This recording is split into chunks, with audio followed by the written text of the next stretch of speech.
आज ओम की तबीयत ठीक नहीं है। पता नहीं क्यों रोए जा रहा है। चलिए डॉक्टर को दिखा देते हैं ना। सुरेखा ने परेशान होते हुए कहा। बुखार तो नहीं लग रहा है। सुरेखा के पति विपिन ने बच्चे को छूते हुए कहा। बुखार तो नहीं है लेकिन कुछ खा पी नहीं रहा है। मेरी तो समझ में ही नहीं आ रहा है कि क्या परेशानी है। शायद पेट में दर्द हो रहा होगा। यही सोचकर मैंने पेट दर्द की दवा भी दे दी लेकिन कोई फर्क नहीं पड़ा। सुरेखा ने ओम को शांत कराने की कोशिश करते हुए कहा। विपिन भी बच्चे को लगातार रोता देख परेशान हो गए और बोले, माँ कहाँ है? थोड़ी देर माँ को दे दो, शायद शांत हो जाए माँ से। माँ ताई जी के घर गई हैं, मैंने फ़ोन किया है, आती ही होंगी। सुरेखा ने कहा। क्या हुआ बहू, ओम क्यों रो रहा है? जरा मुझे देना इधर। विपिन की माँ ने घर में प्रवेश करते ही कहा। पता नहीं माँ क्यों रो रहा है, समझ नहीं आ रहा। बेटा तो डॉक्टर को दिखाओ, हो सकता है कुछ परेशानी हो। इतना छोटा बच्चा कैसे बताएगा? विपिन जाकर गाड़ी निकालो, हॉस्पिटल चलना है। जी माँ, आप सही कह रही हैं, इतना तो कभी नहीं रोता था। सभी घबराए हुए बच्चे को लेकर हॉस्पिटल पहुंचे। डॉक्टर ने बच्चे को चेक किया, फिर थोड़ी देर अपनी गोद में उठाकर टहलाया और उसे समझने की कोशिश करने लगी। बच्चा बार बार दरवाजे की तरफ देख रहा था और हाथ बढ़ाकर रो रहा था, जैसे किसी को बुला रहा हो। डॉक्टर ने उसे बहलाने की और भी चीज, रंग बिरंगे खिलौने, गुब्बारे इत्यादि दिखाए, लेकिन वह बाहर की तरफ ही हाथ बढ़ाता और रोने लगता। तभी डॉक्टर ने पूछा कि बच्चा सबसे ज्यादा किसके पास रहता है। सुरेखा और विपिन को कुछ समझ नहीं आया।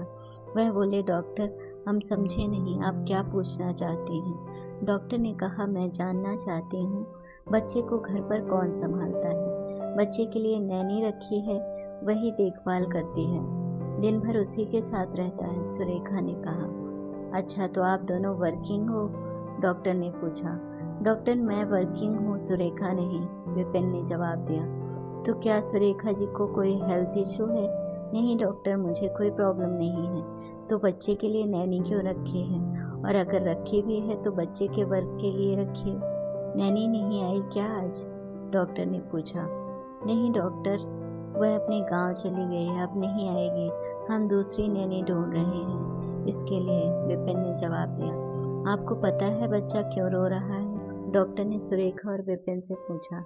नहीं डॉक्टर, हमें समझ नहीं आ रहा, इसलिए तो आपके पास आए हैं। हमें लगा उसकी तबीयत खराब है। सुरेखा ने कहा। नहीं, बच्चे का हेल्थ ठीक है, उसमें कोई प्रॉब्लम नहीं है। आपका बच्चा अपनी नैनी को मिस कर रहा है, उसे नैनी के पास जाना है। अगर वह बोल पाता तो आपसे कह सकता, लेकिन छोटे बच्चों की भाषा उसकी बॉडी लैंग्वेज होती है। क्या आपने नोटिस किया, उसे वह बार बार दरवाजे की तरफ देखकर हाथ बढ़ाता है और रोता है। जिसके साथ दिन में 12 से 14 घंटे रहता है, अचानक से वो दूर हो जाए तो उसकी याद आना स्वाभाविक है। हमारे लिए वह बच्चे की सर्वेंट है, लेकिन बच्चे के लिए उसकी पूरी दुनिया होती है, क्योंकि बच्चे जिसके साथ ज़्यादा समय रहते हैं उसके साथ उनका लगाव होना स्वाभाविक है।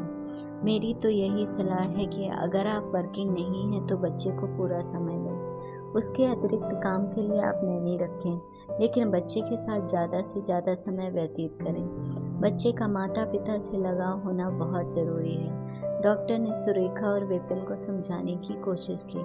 हम सोसाइटी और आधुनिकता के चक्कर में चीज़ें अपना तो लेते हैं, लेकिन यह भूल जाते हैं कि उसका क्या प्रभाव हमारे जीवन पर हो रहा है। शायद आप सही कह रही हैं डॉक्टर, हमें अपनी गलती का एहसास हो गया है। अब हम बच्चे को पूरा समय देंगे ताकि बच्चे का हमसे लगाव हो सके और आगे कोई ऐसी प्रॉब्लम ना हो। Thank you doctor.